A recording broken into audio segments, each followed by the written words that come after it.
오늘의 주요 뉴스입니다. 찜통 더위가 심해지면서 이번 주 전국적으로 무더위가 기승을 부리겠습니다.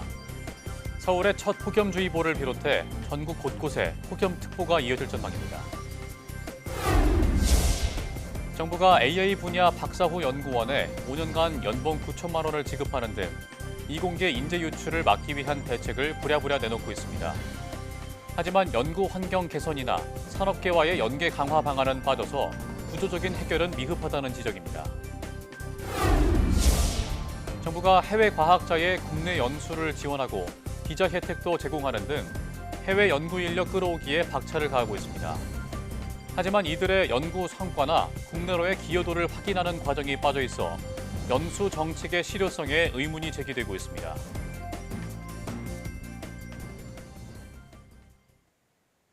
여러분 안녕하십니까? 사이언스 투데이 시작합니다.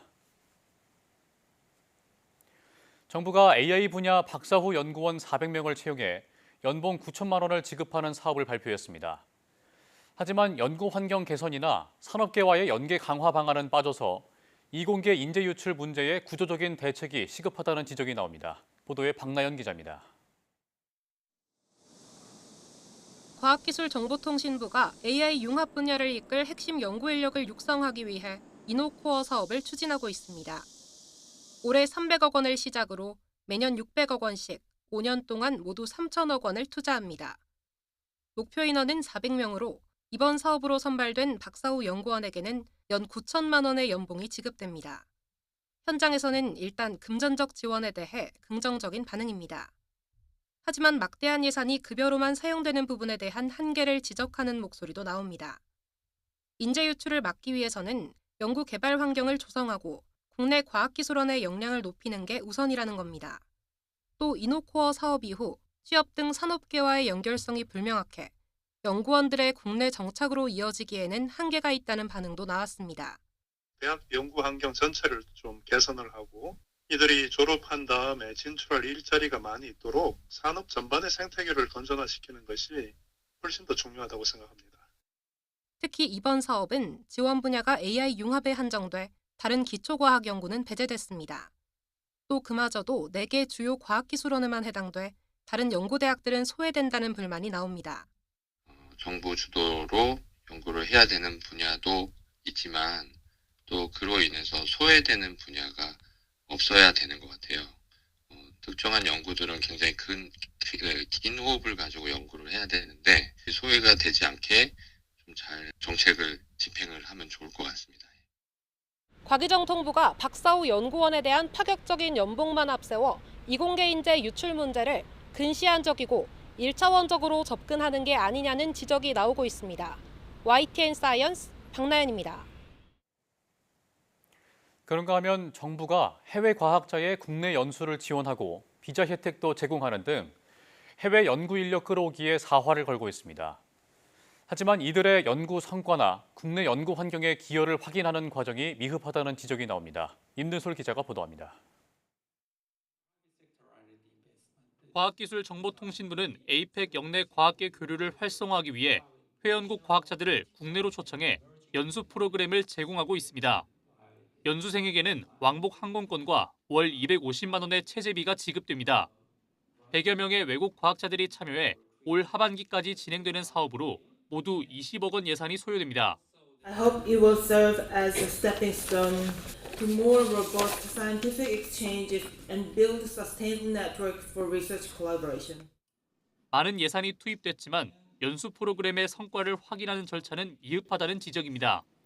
평가 지표를 보면 연수 계획과 역량, 기대 효과만 있을 뿐 연구의 결과물을 확인하는 절차는 없습니다. 이 때문에 과기정통부가 실질적인 협력이나 공동 연구 성과보다는 해외 연구자들에게 보여주기식 행사를 진행한다는 지적이 나옵니다. 과기정통부는 이와 함께 외국인 과학기술자 고용추천 제도인 사이언스 카드도 추진하고 있습니다. 고용추천서를 발급해 외국인 석박사급 인재가 비자를 더 쉽게 받고 국내에서 정착할 수 있도록 돕겠다는 건데 정작 국내 연구자들의 취업 문제는 소홀하다는 지적입니다. 지금도 많은 국내 대학 교수를 비롯해서 국내파 박사 및 대학원생들이 열악한 조건 하에서도 자생적 학문 생태계 구축을 위해서 힘쓰고 있는데, 이런 상황에 묻지마식으로 해외 과학기술인 지원책을 도입하는 것은 고군분투하는 국내 과학인들의 사기를 떨어뜨리고 우리 학문 생태계를 해칠 위험이 있다 생각이 듭니다. 이런 가운데 국내 이공계 청년들은 더 나은 연구 환경이나 안정적인 일자리를 위해 매년 3만 명가량이 해외 유학을 택하고 있습니다. YTN 사이언스 임늘솔입니다. 새 정부가 AI 강국을 향한 의지를 강조하면서 소버린 AI를 향한 기대감이 고조되고 있습니다. 하지만 인재 육성과 기술 역량 면에서 이미 글로벌 빅테크에 많이 뒤처졌다는 지적과 함께 방향성에 대한 우려도 동시에 나오고 있습니다. 황기경 기자가 보도합니다. 최근 언론에 심심찮게 등장하는 소버린 AI. 외부에 의존하지 않고 우리나라의 데이터와 인프라, 기술과 인력을 바탕으로 독립적인 인공지능을 개발, 운영하는 것을 의미합니다. 챗GPT 등 빅테크 기업의 AI 모델은 영어를 기반으로 미국 데이터를 학습하기 때문에 서구 문화와 가치관을 주로 반영하고 나머지는 왜곡할 가능성이 있다는 점에서 소버린 AI의 중요성은 날로 커지고 있습니다. 국가안보와 개인정보보호 측면에서도 반드시 필요하다는 목소리가 높습니다. 이에 정부는 네이버 출신 하정우, LG 출신 백영훈을 앞세워 구체적인 AI 주권 로드맵을 만들어 나갈 계획입니다. 한국의 AI는 분명 저력이 있다고 생각합니다. 다만 이제 컴퓨팅 인프라, 이런 데이터 부분들이 좀 더 보완이 된다면 우리도 세계적인 수준의 AI 기술을 개발하고 서비스 생태계를 만들 수 있다고 생각합니다. 하지만 우리나라는 AI 주권 확보의 필수 요건이라 할 AI 데이터 센터도 턱없이 부족하고 숙련된 인재와 기술 역량도 미국, 유럽 등에 비해 뒤처진다는 지적이 나옵니다. 인프라에서 가장 중요한 것을 데이터 센터를 꼽아야 될 것 같은데, 이 데이터 센터를 대규모로 지을 때 생각보다 그 지역 주민의 반발이라든지 아니면 우리가 잘못 알고 있는 여러 가지 인식들을 과연 정부에서 어떻게 깨고 사람들에게 안심시킬 수 있을지. 특히 관건이라 할 한국형 LLM, 대규모 언어 모델이 여전히 미흡하다는 점도 소버린 AI의 발목을 잡는 상황. 정부가 100조 원을 투입해 AI 3대 강국으로 발돋움하겠다는 청사진을 내놓고 과학기술정보통신부가 6달 안에 챗GPT에 맞먹는 KAI 모델을 만들겠다는 프로젝트도 추진하지만 단기간에 성과를 보기 어려운 분야라는 점에서 어깨가 무거워질 수밖에 없습니다. 100조 정도 되는 큰 돈이 투자되는 걸로 예상되고 있으니까 AI를 너무 AI에만 이제 AI 연구 개발만 투자한다기보다는 AI를 활용하는 X 분야, 수 분야에서 원하는 걸 최대한 잘 반영해서 성공적으로 잘 활용할 수 있도록. 게다가 급속한 AI 시대로의 전환을 앞두고 법적, 제도적 기반 마련도 시급하다는 우려가 나오는 가운데 점점 더 치열해지는 소버린 AI 경쟁에서 한국이 과연 살아남을 수 있을지 이목이 쏠리고 있습니다. YTN 황혜경입니다. 카이스트 최인성 교수 연구팀이 생체 부산물인 요소를 연료로 사용해 자율적으로 이동하는 자가추진 세포 로봇을 개발했습니다. 이 로봇은 효모가 생성하는 에탄올을 활용해 효모 표면에 생체 친화적인 멜라닌계 나노 껍질을 형성하는 효소 기반의 화학적 방법을 핵심 기술로 삼았습니다. 연구팀은 세포를 감싸는 얇은 나노 껍질에 우레아제를 부착해 요소 분해 과정에서 발생하는 이산화탄소와 암모니아를 추진력으로 활용했고, 그 결과 세포가 스스로 방향을 정해서 움직일 수 있도록 구현했습니다. 또 이러한 구조는 세포 분열 중에도 비대칭적인 껍질 형성을 유도해 세포의 이동성과 기능성이 동시에 유지된다고 설명했습니다. 연구팀은 이번 기술이 향후 정밀한 약물 전달과 종양 표적 치료 등 생체 내 자가 구동형 마이크로 머신 플랫폼으로 확장될 수 있을 것이라고 기대했습니다. 인공지능이 시각장애인의 눈이 되어주는 AI 시각 보조기기가 전국 지자체 중 처음으로 충북 보은군에 도입됐습니다. 서류 확인은 물론 사람과의 거리까지 안내해주면서 시각장애인의 정보 접근성을 크게 높여줬습니다. 김기수 기자가 보도합니다. 한 시각장애인이 업무 처리를 위해 민원실로 들어옵니다. 시각장애인용 자리에 설치된 AI 시각 보조기기를 통해 문서를 촬영하자 기기가 서류 정보를 요약해 음성으로 안내해줍니다. 서류 상단에는 자동차 이전 등록 신청서라는 제목이 있습니다. 제목 아래로 소유자 정보와 자동차 정보 입력란이 나옵니다. 전국에서 최초로 보은군청 민원실에 설치된 이 기기는 문서의 내용을 요약하고 위치를 안내하는 것은 물론 사물의 색상이나 사람과의 거리까지 인식합니다. 이제 시각장애인도 타인의 도움 없이 민원 업무를 스스로 처리할 수 있게 된 겁니다. 아니, 직접 그 사람을 통하지 않고 기계의 그 음성어를 통해서 내가 원하는 민원이 접수된다는 거. 문서를 직접 사람이 읽어주지 않아도 보조기기에는 민원인이 원하는 서비스를 선택할 수 있도록 점자 형식의 스티커도 붙어 있습니다. 시각 보조기기는 시각 장애인뿐만 아니라 앞이 잘 보이지 않는 저시력자의 민원 업무에도 도움을 줄 수 있습니다. 고령층 등 민원 정보 접근이 어려운 주민들도 AI 보조기기를 활용할 수 있는데 민원 업무에 불편을 겪는 취약계층 주민들을 보고 관련 부서 간 협의를 통해 AI 시각 보조기기를 도입했습니다. 내용을 확인하는 데 어려움이 있다는 걸 말씀하셔서 그 내용을 인지하고 저희가 민원을 더 편리하게 보실 수 있게 저희 복지정책과랑 협의해서 보은군은 보조기기를 사용하는 시각장애인 단체와의 협의를 통해 부족한 부분 등을 보완해 나갈 방침입니다. YTN 김기수입니다. 한국방송통신전파진흥원이 챗GPT 업무 활용 가이드북의 세 번째 개정판을 공개했습니다. 이번 개정판에는 챗GPT 4.1 등 새로운 인공지능 모델과 함께 신규 기능과 기능별 실무 적용 사례를 소개하고 AI 저작권과 책임 소재 등 AI 윤리 문제도 포함했습니다.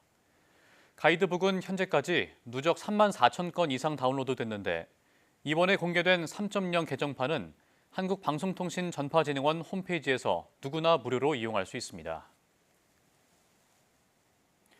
일본 연구팀이 몇 시간 만에 바닷물에 녹는 플라스틱을 개발했습니다. 이 생분해성 플라스틱은 기존 것보다 빨리 분해돼 흔적을 남기지 않는다고 합니다. 황산옥 기자가 보도합니다. 플라스틱 샘플을 소금물이 담긴 페트리 접시에 넣은 뒤 몇 시간 지나자 플라스틱이 빠르게 녹습니다. 일본 연구팀이 개발한 새 플라스틱입니다. 기존의 많은 생분해성 플라스틱은 분해될 때 잘 녹거나 완전히 녹지 않아 인간과 환경에 해로운 미세 플라스틱을 남겼습니다.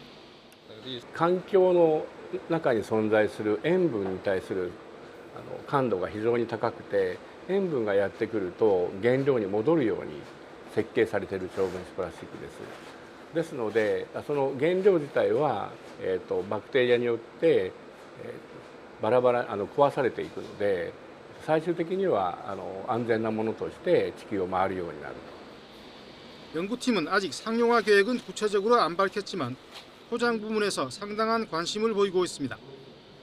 日本は全てのパッケージングがプラスチックでできているというような状況になっているわけですけれども、ここが本当に抑えることができれば環境破壊に対する度合いが小さくなるであろうと予想されますので 현재 전 세계 플라스틱 폐기물의 9% 미만이 성공적으로 재활용되고 있습니다.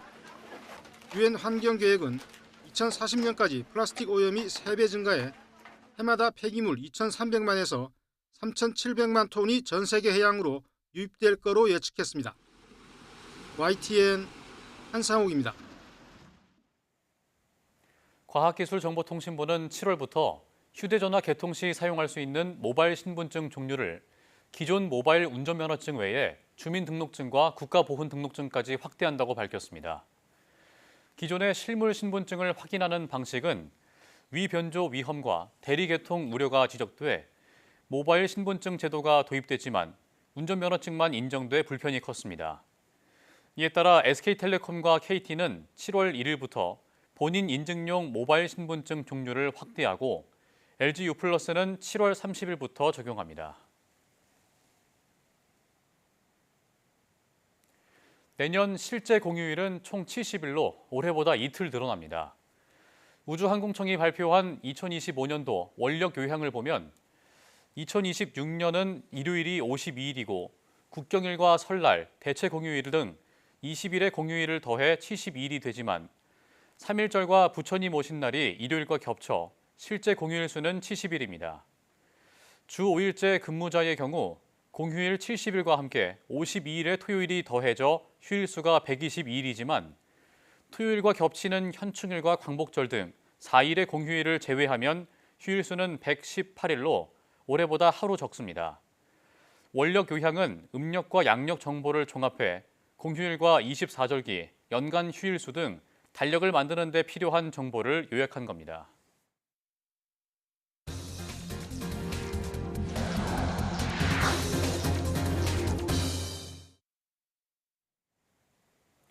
찜통 더위가 심해지면서 서울에도 올해 처음으로 폭염주의보가 내려졌습니다.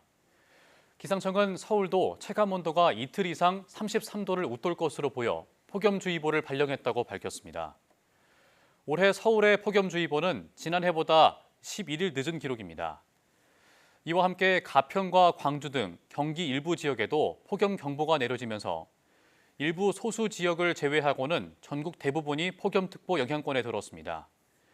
기상청은 내륙 곳곳에 소나기가 내리며 일시적으로 더위가 누그러질 수 있지만 비가 그친 뒤에는 습한 날씨 속에 다시 기온이 오르면서 이번 주 내내 무더위가 이어질 것으로 전망했습니다. 국내 직장인 10명 가운데 8명은 올해 여름 휴가로 해외보다 국내 여행을 선호하는 것으로 나타났습니다.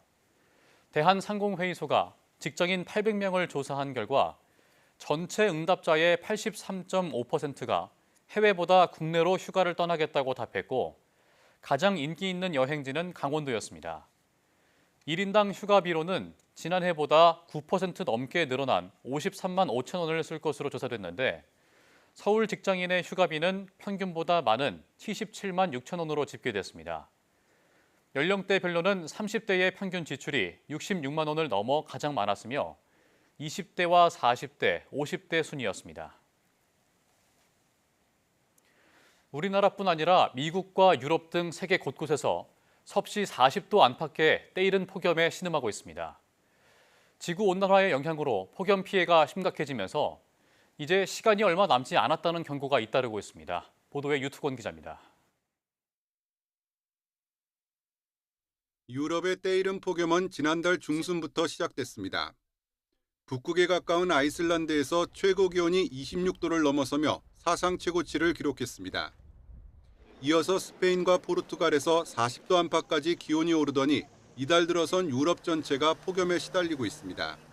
A ver, en Madrid siempre hace muchísimo calor, lo que me sorprende es que haga tan pronto. O sea, aún estamos en julio, agosto, perdón, suelen ser horribles, pero ya. 각국 정부가 일찌감치 비상태세에 들어간 가운데 그리스를 포함한 남부에선 산불까지 확산하고 있습니다. 한 해 4만 4천 명에 이르는 폭염 관련 사망자가 급증하지 않을까 우려도 커지고 있습니다. 대서양 너머 캐나다와 미국에서도 이달 중순 40도를 넘는 더위가 나타나 수억 명이 영향을 받았습니다. 남아시아와 중동도 기록적인 폭염에 신음하고 있고 시베리아 극동 지역의 기온은 40도에 육박하기도 했습니다. 과거보다 길어지는 여름은 관측 기록에서도 뚜렷하게 확인되고 있습니다. 20세기 마지막 20년간 북반구의 평균 기온이 21도를 넘는 기간은 한 달여 정도였지만 역사상 가장 뜨거웠던 지난해엔 84일에 이르렀습니다. 올해도 이달 하순부터는 21도를 넘어선 것으로 추정됩니다. And with a warming climate, you get more moisture. You start increasing the frequency of a lot of things. Heat is definitely a killer. 이런 가운데 지금처럼 온실가스를 배출하면 3년 뒤엔 한계치를 완전히 넘어설 거란 연구 결과가 나왔습니다. 60여 명의 과학자들이 분석한 결과 지구 전체의 온도 상승을 1.5도 미만으로 억제하기 위해 남은 탄소 허용치는 1,300억 톤뿐이었습니다. 지난해 전 세계 온실가스 배출량은 다시 늘어나 420억 톤에 이르렀습니다. At 1.5 or at 2 degrees, we now expect higher risks to ecosystems, to poor populations, for tipping points to happen. 파국이 임박했다는 경고가 나오고 있지만 잇따른 전쟁과 트럼프 대통령의 집권 등으로 인류의 대응은 오히려 후퇴하고 있습니다. YTN 유투원입니다. 지난해 한반도 이산화탄소 농도가 관측 이래 역대 최고치를 경신했습니다.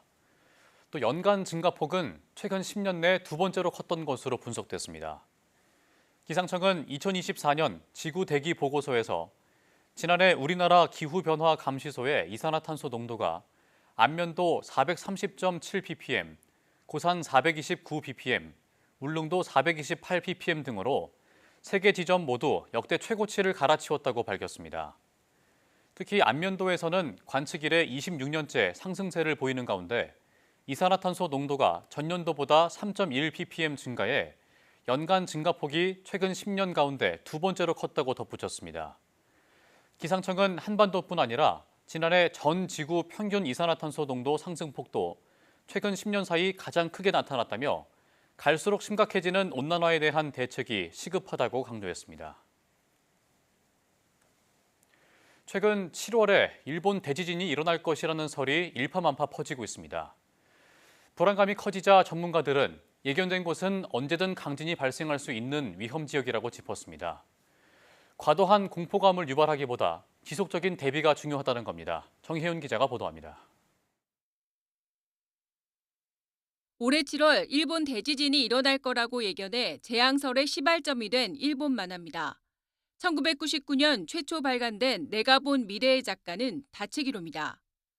본인이 실제로 끈 예지몽을 토대로 만화를 그려나간 줄거리가 특징인데 2011년 3월 동일본 대지진 발생 시점을 정확히 예언한 듯한 장면이 재조명되면서 유명세를 타기 시작했습니다. 그러다 최근 완전판에서 2025년 7월 5일 일본 대지진을 또 한 차례 예고한 것이 화제가 됐습니다. 만화에서 예언한 대지진 지역은 실제 일본에서 100주년 주기 대지진이 수십 년 안에 일어날 것이라고 우려하는 곳입니다. 바로 난카이 해곡으로 일본 남서쪽으로 길게 뻗은 해저 협곡입니다. 필리핀판이 일본판 밑으로 파고들며 3개의 단층이 900km 길이의 거대 협곡을 이루는데 100에서 150년 주기로 대규모 지진이 발생했습니다.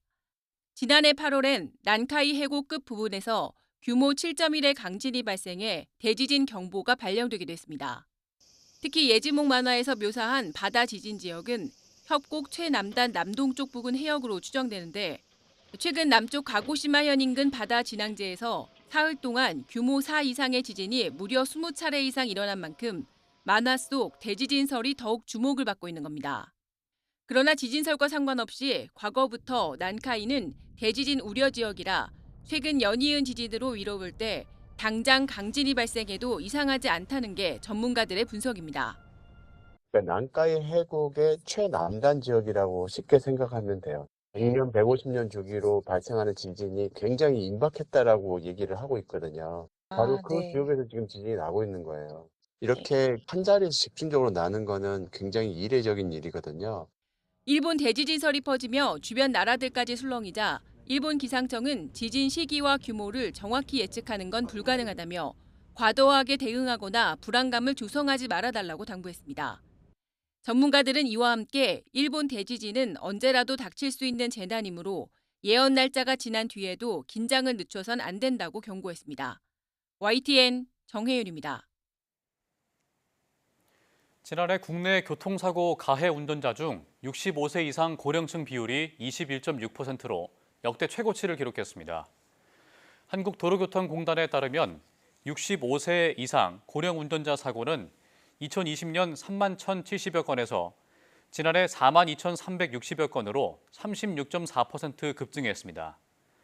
같은 기간 고령 운전자가 낸 사고 비율 역시 14.8%에서 21.6%로 높아졌는데 건수와 비율 모두 통계가 시작된 2005년 이후 최고치입니다. 고령 운전자 사고는 시야 및 반응 속도 저하, 페달 오조작 등이 주된 원인으로 꼽힙니다. 전문가들은 초고령 사회 진입에 따라 고령 운전자 사고가 더욱 늘어날 것이라며 조건부 운전면허제 도입과 페달 오조작 방지 장치 의무화 등 다각적인 정책 도입을 서둘러야 한다고 강조했습니다.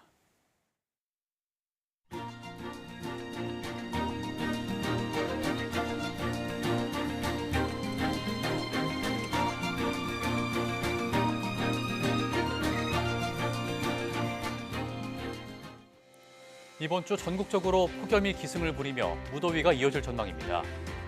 그만큼 건강 관리에도 주의가 필요한데요.